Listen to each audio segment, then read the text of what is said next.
so moving on with our next example, we're talking about an ellipse here, and they want us to write the equation of this ellipse in standard form. So this is a little bit different than the last example. We're given the following information here, right? We have a co-vertex at 5, 0, and we have a focus or a foci, right, at 0, 3.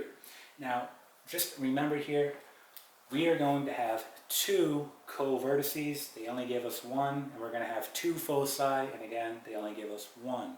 All right, so our first job here is to determine what type of ellipse we're dealing with. Are we dealing with a vertical or a horizontal ellipse? Okay, and this is very simple to see, okay? Notice how they give us a co-vertex, right? And it says 5, 0. Well, that co-vertex, right, is occurring on the x-axis, okay? Meaning, right, our co-vertices are always going to occur on the minor axis. So in this case, our minor axis is the x-axis, meaning our major axis has to be on the y-axis. And if that's the case, that means that this is going to be a vertical ellipse because the major axis is occurring on the y. All right, so we have a vertical ellipse here. So again, that looks something like this, right? A vertical ellipse. All right. Let's go ahead and just talk about the type of equation we're going to use for a vertical ellipse. Remember, there are two different equations that you can use for an ellipse, one for a horizontal and one for a vertical. When we're talking about a vertical, in this case what we're dealing with, right, we're going to have the following equation. It's going to be x squared all over b squared plus y squared all over a squared equal to 1, okay? And again, B is going to be your co-vertices, right, or your co-vertex.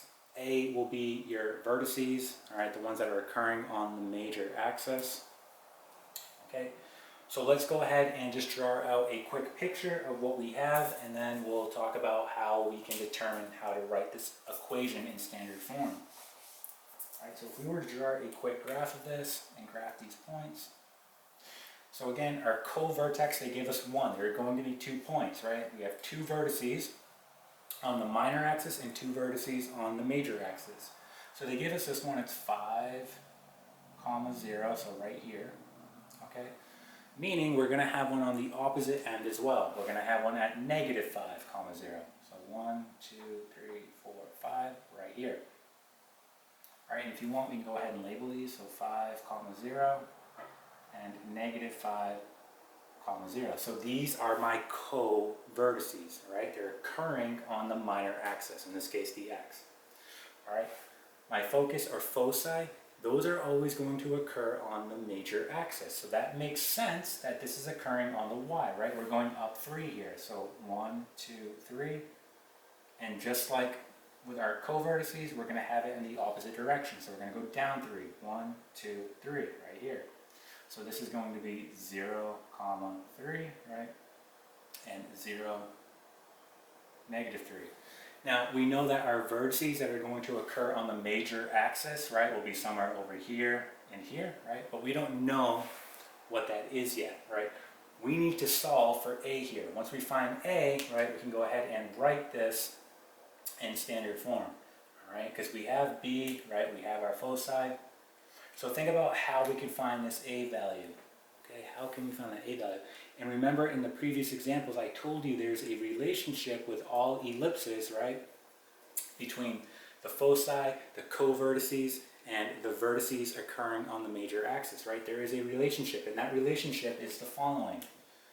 It's going to be c squared equals a squared minus b squared, okay? Where c is talking about your foci, A is talking about your vertices on your major axis, and B is talking about your co-vertices occurring on the minor axis, okay? So let's talk about how we're going to fill this in. So C is our foci. So if I go to one of my foci, which is going to be either here or here, right, and I count the distance to the center, right, so if I use this one, 1, 2, 3, right, same thing, you'll get the same thing here, count the distance to the center, 1, 2, 3. All right, so for C, I'm putting in 3. So I have 3 squared, right? We don't know what A is, right? That's what we're trying to solve for here. We're going to have A squared minus And then B, we know we're talking about our co-vertices. So again, start at either one, either this one or this one, right? And just count the distance to the center. We know it's going to be 5, but if you want more of a visual, right? 1, 2, 3, 4, 5, right? Or 1, 2, 3, 4, 5. It's the same thing, right? So we're putting 5 here.